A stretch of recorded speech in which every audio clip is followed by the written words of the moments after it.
Ons vra vanoggend die vraag: wat is ware liefde?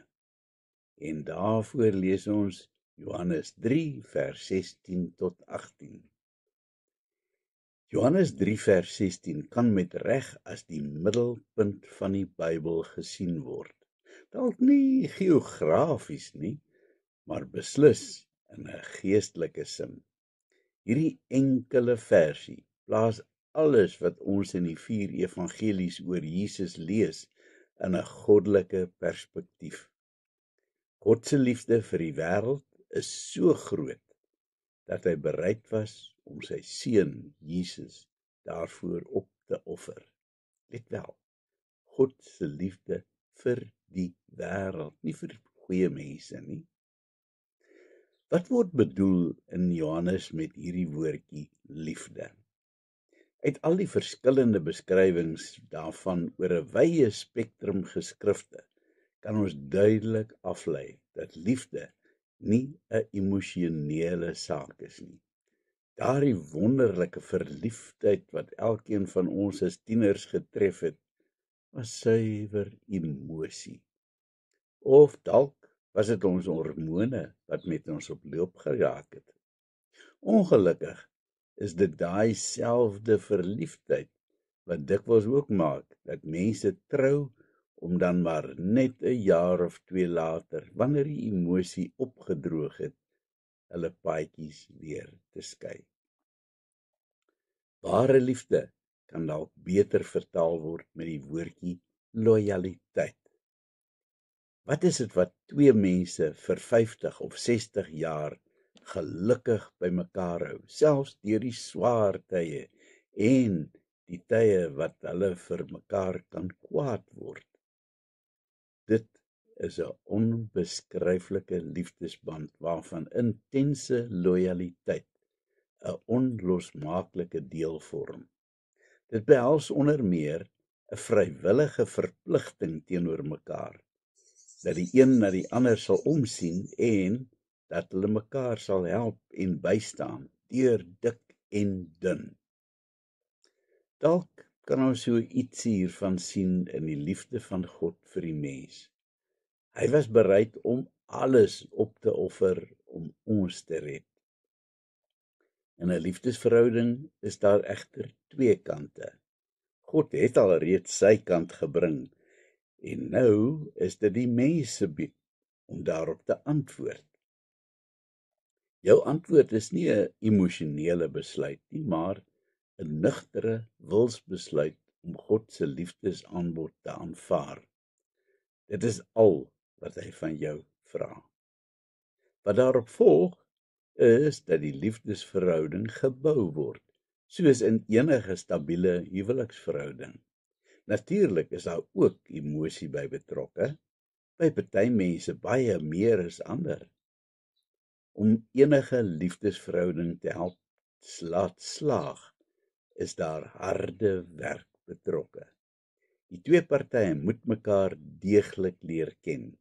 God ken my alreeds baie beter as wat ek myself ken, en nou is dit my beurt. Ek leer hom ken deur die openbaring wat oor hom geskryf is, die Bybel te bestudeer. Kommunikasie is van uiterste belang in enige verhouding, so ook in my verhouding met God. Hy praat met my deur die woord, daarom moet ek dit lees. Ek gesels weer met hom deur gebed. Gebed is dus nie maar iets wat verpligtend is vir elke Christen nie, maar dit is jou kommunikasie met God. Liefde beteken dan ook dat 2 partye bereid is om dinge vir mekaar te doen. Van God se kant af is die sluise van die hemel oop met alles wat hy vir my doen. Wat is ek bereid om vir hom te doen? Maar kom ons kyk na enkele van die dinge wat hy bereid is om vir my te doen. In Johannes 3 vers 16 lees ons dat as ek in Jesus glo, ek nie verlore sal gaan nie, maar die ewige lewe kry. Om verlore te gaan beteken dat jy van die lewende God se teenwoordigheid afgesny word. Dit beteken dat jy sonder sy gawes en sy liefde moet klaarkom. As ons maar net mooi gaan dink aan alles wat ons van hom af kry, dan is die implikasies hiervan te verskriklik om aan te dink. As jy egter besluit om in 'n liefdesverhouding met hom te gaan, word hierdie moontlikheid totaal uitgesluit. Maar die bonus is dat jy boonop die wonderlike ewige lewe kry. Dit beteken dat die aardse fase van jou lewe vir ewig verleng word, anderkant die afsterwe van jou ou liggaam, jou tydelike tentwoning, soos Paulus dit beskryf.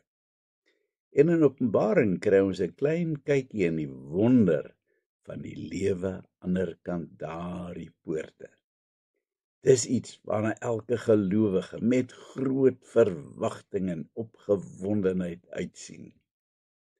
Daar's egter 'n verdere aspek in hierdie liefdesverhouding: oordeel. Ons kry dikwels die idee dat ons bang moet wees vir God, veral as ons die Ou Testament lees, waar hy dikwels beskryf word as iemand wat straf.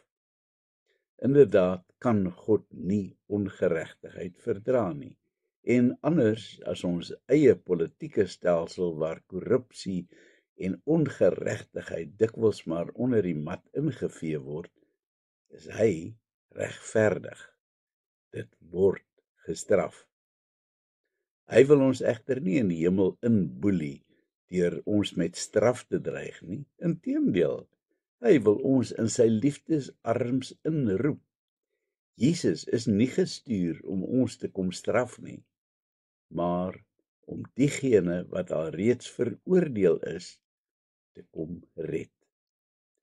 Ek was verdoem tot die ewige straf, totdat ek Jesus se roepstem herken het en geantwoord het deur sy aanbod te aanvaar.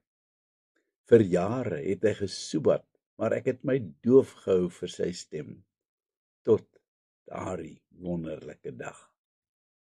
Teen die agtergrond van die donker wolke van verdoemenis en ewige verderf, straal die positiewe lig van Jesus se sending om mense soos ek en jy te kom red. Dit is soos iemand wat sy eie lewe opoffer en in die briesende golwe van 'n stormsee inspring om drenkelinge wat gedoem is te gaan red. Kom ons bid. Here, u liefde is vir my so onbeskryflik groot. Ek bely dat my liefde vir u maar skraps is. Help my asseblief om my liefde ten volle uit te leef. Amen.